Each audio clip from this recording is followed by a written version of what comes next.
Hi నమస్తే, welcome to iDream. నేను మీ anchor Pratyusha. ఈరోజు మనతో పాటు motivational speaker and language trainer Vijaya Bangaru garu ఉన్నారు. సో మ్యామ్తో మాట్లాడదాం, చాలా విషయాలు తెలుసుకుందాం. సో నమస్తే మ్యామ్. నమస్తే ప్రత్యూష, బాగున్నారా? చాలా బాగున్నాను, మీరు ఎలా ఉన్నారు? బాగున్నాను. సో సోషల్ మీడియా గురించి మాట్లాడితే, అంటే సోషల్ మీడియా వల్ల మనకు చాలా బెనిఫిట్సే ఉన్నాయి. అంటే ప్రపంచంలో ఏం జరుగుతుందో తెలుసుకోవచ్చు. అట్ ద సేమ్ టైం లేనివి కూడా ఊహించి ఒకటి క్రియేట్ చేయడం, ఒక మనిషి గురించి ట్రోల్ చేయడం, వేరే పోస్ట్ కింద వెళ్ళి మన కామెంట్స్, బ్యాడ్ కామెంట్స్ పెట్టడం. రీసెంట్గా మనకి బర్నీ గారి గురించి కూడా, ఆ తనికెళ్ళ బర్నీ గారి గురించి మోడీ గారిని కలిశారు. సో దాన్ని కూడా ట్రోల్ చేశారు. అంటే ఏదో నువ్వు పద్మశ్రీ కోసం ఆయన దేవుడితో పోల్ చేస్తున్నావు, అదొక విషయం. ఆయనకి ఏవో విల్లాలు ఉన్నాయి, కార్లు ఉన్నాయి, చాలా ధనవంతుడు అని చెప్పేసి అదొక ట్రోలింగ్. సేమ్ థింగ్ ఇంకొక అమ్మాయి గురించి కూడా బ్యాడ్ గా అమ్మాయి పోస్ట్ కింద బ్యాడ్ కామెంట్స్ పెట్టడం వల్ల అమ్మాయి సూసైడ్ వరకు వెళ్ళింది. సో ఇవన్నీ మనం ఎలా చూడొచ్చు అంటారు? దీన్ని ఎలా అరికట్టగలం? ఈ చూసేదేం లేదు, కమెంట్స్ చూడకూడదు అంతే, బడ్ కమెంట్స్ చూడకూడదు. అంటే మీకు మనం అందరం మీడియాలో ఉన్నాము, తెలుసు మనకి కదా. కొన్ని వర్గాలు ఉంటాయి, కొంతమంది ఉంటారు, అందులో మనం చెప్పిన మంచి తీసుకోకుండా అంటారు కదా, జల్లడ పట్టి వెతికినట్టుగా అందులో ఏం తప్పులు ఉన్నాయి, ఏం మాట్లాడారు సో అనేసి అందులో తప్పులు వెతికి దాన్ని హైలైట్ చేసే వాళ్ళని సో మనం అసలు కేర్ చేయకపోవడమే మంచిది. అందుకని కాకపోతే ఏంటంటే మనం ఒక మీడియాలో ఉన్నప్పుడు కామెంట్స్ వచ్చినా కూడా మనము దాన్ని పట్టించుకోకూడదు. ఒకవేళ చదివినా కూడా దాన్ని మనం కేర్ చేయకూడదు. వీళ్ళు అన్నారే, వాళ్ళు అన్నారే అంటే మనము దీంట్లో ఉన్నాం కాబట్టి సోషల్ మీడియాలో ఉండి ఎంతోమంది ఎన్నైనా మనం అందరికీ నచ్చాలని లేదు కదా ప్రత్యూష, కదా. నేను ప్రత్యూష అంటే నాకు చాలా ఇష్టం, కానీ ప్రత్యూషాన్ని అందరు ఇష్టపడాలని లేదు.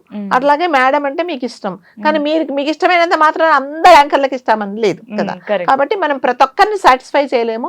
ప్రతి ఒక్కరి దగ్గరికి వెళ్ళి మనము నా గురించి పెట్టకు ప్లీజ్, నేను ఇది మాట్లాడాలనుకున్నా, నీకు ఇలా అర్థమైందా, నా గురించి కమెంట్ పెట్టకు అంటే వాళ్ళు ఆపరు, ఇంకా ఎక్కువైపోతారు అనమాట. అంటే కొంతమంది ఏంటంటే ఒక వీడియో అప్లోడ్ అవ్వగానే ఫస్ట్ అందులో మంచి తీసుకోకుండా నెగిటివ్ పాయింట్సే చూస్తారు. ఇంకా కొంతమంది ఏం చేస్తారంటే అసలు పక్క నుండి మనం చూసినట్టు 24 hours వాళ్ళ షాడో లాగా మనము నీడలాగా ఎంబడి ఉండి అన్ని చూసినట్టు, ఆ చేసేవాడు ఎవరో మన కన్సర్న్ తీసుకొని చెప్పినట్టుగా దగ్గరుండి చూసినట్టుగా మాట్లాడతారు. సో దాని వల్లనండి కొంతమంది నిజంగా చాలా బాధపడిపోతారు, కొంతమంది అసలు పట్టించుకోరు. నేనైతే అసలు ఏం పట్టించుకోను చెప్తున్నా, ఎందుకంటే మనం పట్టించుకోవడం వేస్ట్ అండి. వాడు ప్రతి ఒక్కరి దగ్గరికి వెళ్ళి మనం వీ కెనాట్ ఆన్సర్ కదా. సో భరణి గారు కూడా, తనికెళ్ళ భరణి గారు మీకు తెలుసు, చాలా సీనియర్ మోస్ట్ యాక్టర్. తను చాలా మంచి యాక్టర్ అని మనం మళ్ళీ ఇప్పుడు అతని గురించి మనం చెప్పాల్సిన అవసరం లేదు. ఎన్నో మంచి మంచి సినిమాలు తీశారు ఆయన. సో ఎప్పటి నుంచో ఒక మంచి యాక్టర్గా కాంట్రవర్సరీ లేకుండా, ఎవరి గురించి మాట్లాడకుండా చాలా మటుకు తను భగవంతుడి గురించే మాట్లాడుతూ చాలా మందిని మోటివేట్, చాలా మంది ఇంపాక్ట్లో చాలా మటుకు ఆయన స్పీచెస్ కూడా ఇచ్చారండి.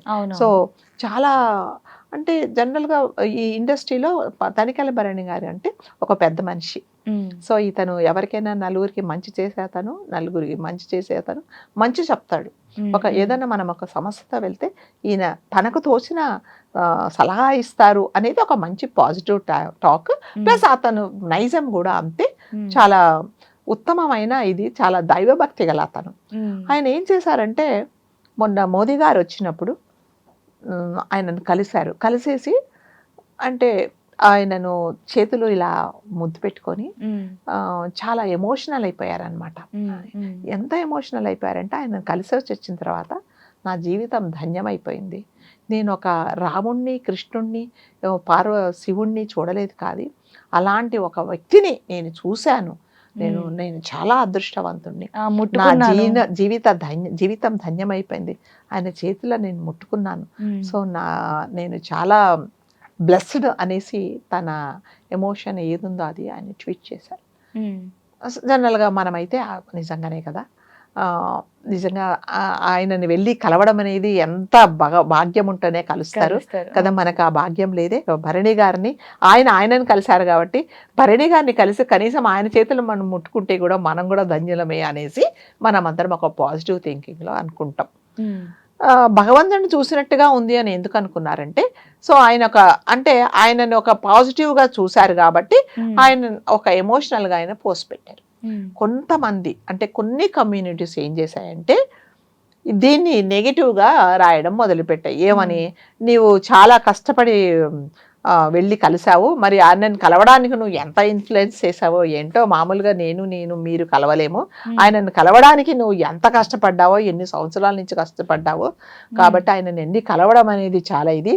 ఈ కలవడం వెనక నీ స్వార్థం ఏముంది అంటే, నీకు ఇంతవరకు పద్మశ్రీ రాలేదు, అంటే గవర్నమెంట్ నుంచి ఎట్లాంటి, నీకు ప్రభుత్వం నుంచి ఎటువంటి పురస్కారాలు అందలేదు, కాబట్టి ఇది రావాలి అనేసి నువ్వు అతన్ని వెళ్ళి కలిసావు, వారిని కలిసావు, మోదీ గారిని, అందుకని ఇలా పోస్ట్ చేశావు. ఈ పోస్ట్ చేసింది ఈ పార్టీ వాళ్ళు ఆయన వరకు తీసుకెళ్తారు, కాబట్టి మోదీ గారు చాలా ఇంప్రెస్ అయిపోయి నీకు రేపు రాత్రికే మోదీ గారు పద్మశ్రీ ఇస్తారు అన్నట్టుగా ట్రోలింగ్ చేశారు. సో పద్మశ్రీలు ఆయనకి ఇవ్వాల్సిన అవసరం లేదండి, ఆయనకి రాకున్నా కూడా పద్మశ్రీ ఇచ్చినట్టుగానే, ఆయన ఒక ప్రూవ్డ్ యాక్టర్ అండి ఆయన కదా, ఆయన ఎంతో సీనియర్ మోస్ట్ ప్రూవ్డ్ యాక్టర్. ఆయన గురించి మనం ఇవాళ ప్రత్యేకంగా మనం మైకులు పట్టుకొని చెప్పాల్సిన అవసరం లేదు. పలాని గారు, భరణి గారు, ఇలా తనికళ్ళ భరణి గారు ఎన్నో పాత్రలు చేశారండి, ఎన్నో నిరూపించుకున్నారు.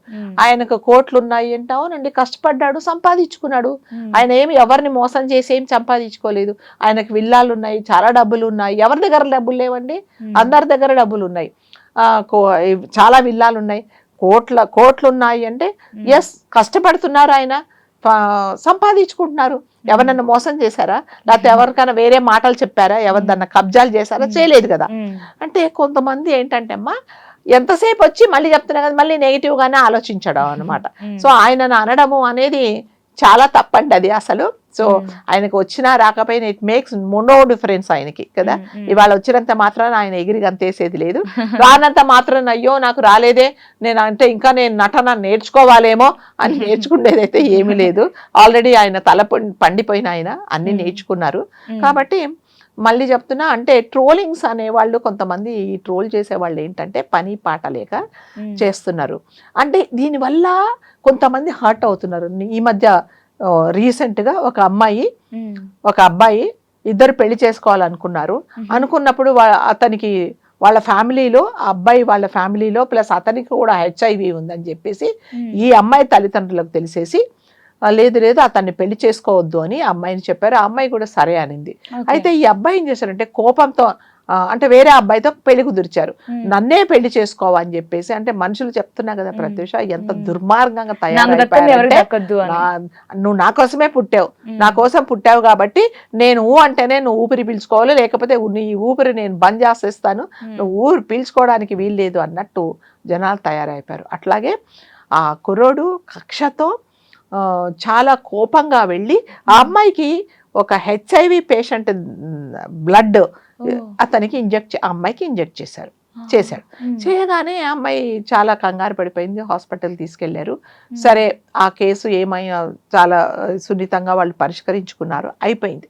వాళ్ళు ఫ్యామిలీ వాళ్ళు చూసుకున్నారు, అది వాళ్ళ మధ్యలో విషయం. ఇప్పుడు ఏం చేస్తున్నారంటే ఈ ట్రోలర్స్ అందరూ, ఈ అమ్మాయికి ఆల్రెడీ HIV ఉంది, ఈమె తిరిగిపోతూ, ఈమె అతన్ని మోసం చేసేసింది, ఈమెకు క్యారెక్టర్ లేదు, ఈమె ఎంతమందినో ఇలా మోసం చేసిందని జనాలు, పెన్ను ఉంటుంది కదా చేతిలో, ఇష్టం వచ్చినట్టు పెన్ను చేతిలో ఉంటుంది, లేకపోతే కీబోర్డ్ చేతిలో ఉంటుంది, కాబట్టి వాళ్ళకు తోచింది ఏమనుకుంటే అది రాసేసారండి. అంటే యాజ్ మళ్ళీ చెప్పినట్టుగా ఆమె పక్కన ఉండి వీళ్ళు చూసినట్టుగా, ఆమెను చిన్నప్పటి నుంచి ఈమె క్యారెక్టర్ వీళ్ళకు తెలిసినట్టుగా, అంటే మనసుకు ఏది తోస్తే అది, అంటే ఆ అమ్మాయిని చాలా కించపరుచుతూ, ఆమె క్యారెక్టర్ను చాలా తక్కువ చేస్తూ మాట్లాడి ఎంతమందో ఆమెను ట్రోల్ చేశారు. చేసినప్పుడు ఆమె ఏం చేసిందంటే, ఆల్రెడీ తను దెబ్బతిని ఉందండి కదా, నేను పెళ్లి చేసుకుందాం అనుకున్నాను, అతడికి ఇలా అయింది, అతను వచ్చి నన్ను బాధ పెట్టాడు, మరి ఇప్పుడు రేపొద్దున నాకు HIV వస్తుందో ఏంటో అని, లేదో, సో ఇన్ని ఉన్నాయి, ఇంత బాధలో ఉన్నాను, నా తల్లిదండ్రులు నా వల్ల బాధపడుతున్నారు అనేది ఆల్రెడీ ఆ అమ్మాయికి ఒక ట్రామా నడుస్తుంది.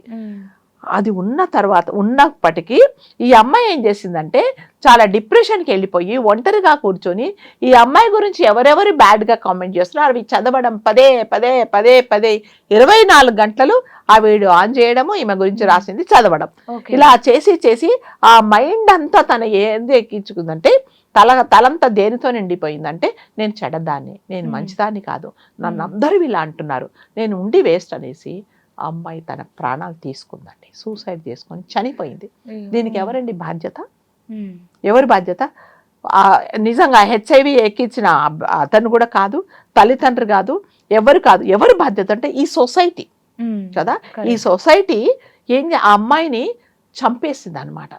అంటే ఎప్పుడైనా సరే మనకు తెలియని విషయాలు మనం మాట్లాడకుండా ఉండడం మంచిదండి.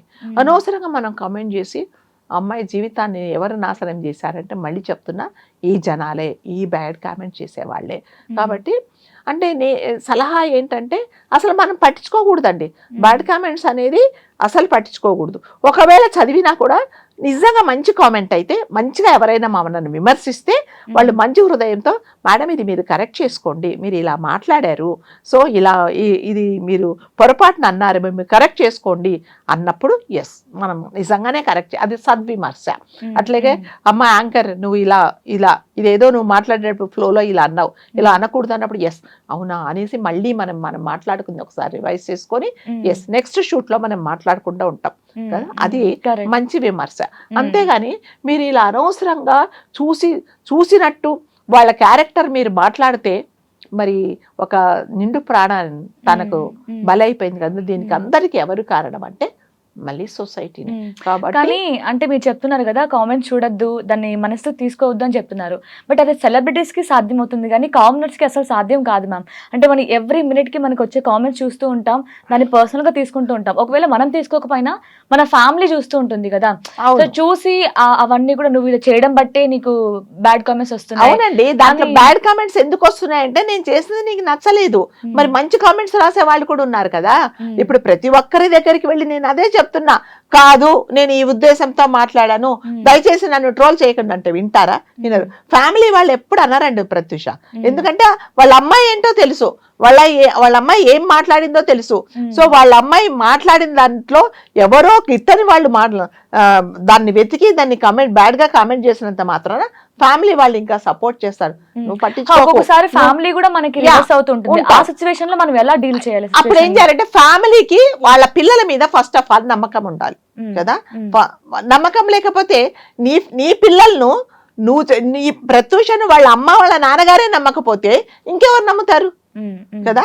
కాబట్టి ఇలాంటి ఉన్నా కూడా ఫ్యామిలీ దయచేసి మీరు పిల్లలను అంటే ఎవరైనా సరే అవునా నిజమే నువ్వేదో మాట్లాడావు, నువ్వేదో అన్నావు, అందుకనే వీళ్ళ కామెంట్ చేశారు అని అంటే మనము అంటే నచ్చను. ఇప్పుడు ఎవరైనా ఒక మనిషి నచ్చనప్పుడు దాంట్లో అన్ని మైనస్ పాయింట్సే వెతుకుతారు కదా.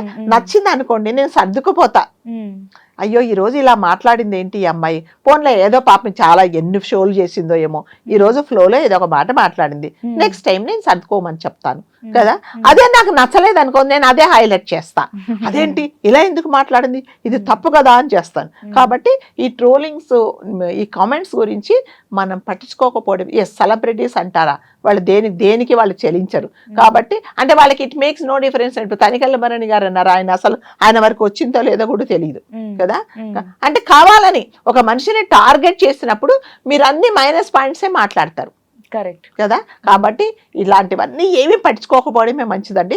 మనం ఎప్పుడైతే పబ్లిక్ లోకి వచ్చామో, ఎప్పుడైతే మనము ఒక మీడియాలో ఉన్నామో, ఎప్పుడైతే ప్రతి ఒక్క మనిషి మనను గుర్తిస్తున్నారో, అంటే సెలబ్రిటీస్ ఏంటంటే ఎంతమందిలో ఉన్నా ఆ మనిషిని గుర్తించే వాళ్ళే సెలబ్రిటీస్ కదా.